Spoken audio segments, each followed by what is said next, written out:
good morning හැමෝටම. ඔන්න අද තවත් ලස්සන තැනක් බලන්න යන්නේ. ඩීන්ස්ටන්. මීමුරේ කියන තැන මීමුරේ කියන ගම ලංකාවේ ඉන්න ඕනම කෙනෙක් අහලා තියෙනවා. එතකොට මීමුරේ ඒ ගමට ඔයාලට සමහරවිට ට්‍රිප් ගිහිල්ලත් ඇති. එතකොට මේ මීමුරේ යන පාරේදී ඔයාලට හම්බ වෙන තවත් ලස්සන තැනක් තමයි මෙන්න මේ ඩීන්ස්ටන් කියලා කියන්නේ.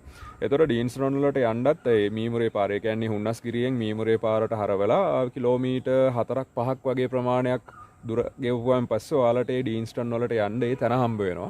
ඇත්තරම කිව්වොත් ඩීන්ස්ටන් කියලා කියන්නේ තැන් දෙකක්. ඩීන්ස්ටන් සහ ඒ දෝතුරුගල ඒ ඔයාලට ඒ තැන් දෙකටම යන්න පුළුවන්. එක ළඟ ඒ පිහිටලා තියෙන ඒ තැන් දෙකම මේ නුවර ඕන කෙනෙක්ට පැය දෙකක් පැය තුනක් වගේ අතර කාලයකදී ළඟා වෙන්න පුළුවන්. හොඳ ලස්සන බලන්න පුළුවන් තැනක් ඩීන්ස්ටන් කියලා කියන්නේ. එතකොට එතෙන්දී ඕන පොඩි කෙනෙක්ට උනත් යන්න පුළුවන්. ඒ කියන්නේ මාර්ගය දුෂ්කර නැහැ, කඳු නගින්න මොනවත්ම නැහැ.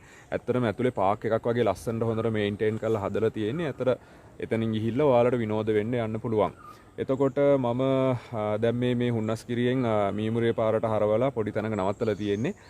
එතනින් එහාට තව පොඩි දුරක් තියෙන්නේ. එතනින් මම පෙන්නන්නම් ඩීන්ස්ටන් මොන වගේ තැනක්ද කියලා. ඩීන්ස්ටන් ඇතුළට ඇවිල්ලා ඉන්නේ. ප්‍රවේශ මාර්ගයේදී ඔයාලට ටිකට් එකක් මිලදී ගන්න වෙනවා. ලොකු ගාණක් නෙවෙයි, රුපියල් 30ක් වගේ ගියේ. එතකොට ඩීන්ස්ටන් වලින් ඇතුළට ඇවිල්ලා ඇත්තටම කිව්වොත් මේක පාක් එකක් වගේ ලස්සනට හදලා තියෙනවා. මෙතන වැවක්. ඊට පස්සේ මේ වටේම බැලුවොත් ලස්සන කඳු ටිකක් තියෙනවා. ඒ ඩීන්ස්ටන් වලට එන මේ මීමුරේ පාරත් හරිම ලස්සන. ඔයාලා කියන්නේ පෞද්ගලිකවත් දන්නවා ඇති මීමුරේ ගිහිල්ලා තියෙනවා නම් යන දිගටම ලස්සන තැන් ගොඩක් අහු වෙනවා.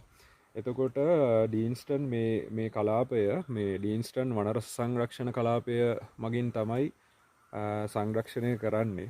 එතකොට මේක ඇතුලේ කෙළවරට අපිට යන්න පුළුවන් ලස්සන තැන් කීපයක් මේ ෆයිනස් ගලෙන් එහා පැත්තේ අපිට බලන්න තියෙනවා. ඔයාලට මම කලින් කිව්වා වගේ මේ ඩීන්ස්ටන් ඔයාලට ලොකු අමාරුවක් නැහැ යන්න. ඇත්තටම කිව්වොත් මේ ඩීන්ස්ටන් ඒ වනාඩි කාර්යාලයේ ඉන්න ඒ නිලධාරීන් මහත්මීන් මේක සෑහෙන හොඳට නඩත්තු කරනවා. ඒ කියන්නේ මේක බලන්න එන කෙනෙක්ට ඔයාලට කිසිම අවුලක් නැතුව මෙතන හොඳ පාරක් මෙහෙම හදලා තියෙනවා. ටිකක් වැස්ස කාලේට කෝඩැල්ලෝ ඉන්න පුළුවන්. ඒ ඇරෙන්න කිසිම අපහසුාවක් නැහැ. ඒ කියන්නේ චූටි දරුවෙක් වුණත් ඔයාලට මෙතෙන්ද ගේන්න පුළුවන්. ලොකුවට නගින්න ඊට පස්සේ කඳු පල්ලන් අස්සෙන් බහින්න ඒ කිසිම දෙයක් නැහැ.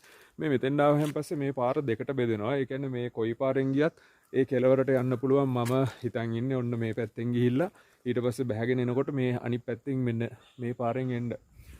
එතකොට අද තව විශේෂ දෙයක් තියෙනවා. මුළු පාක් එකටම මං විතරයි.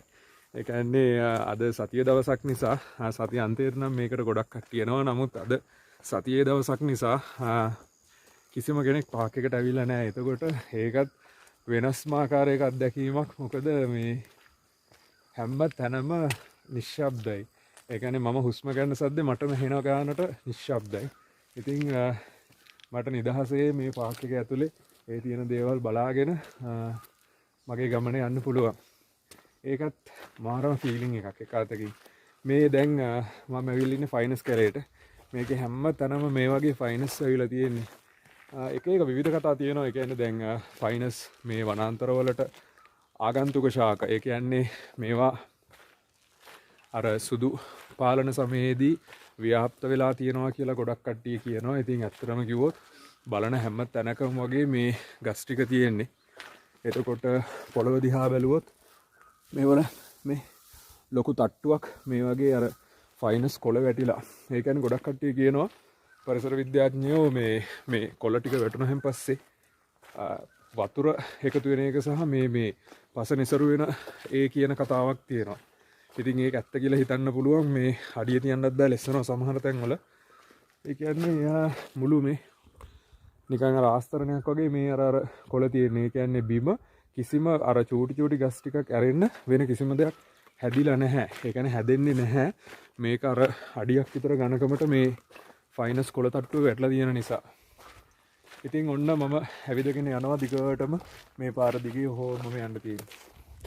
ගිහිල්ලා බලමු.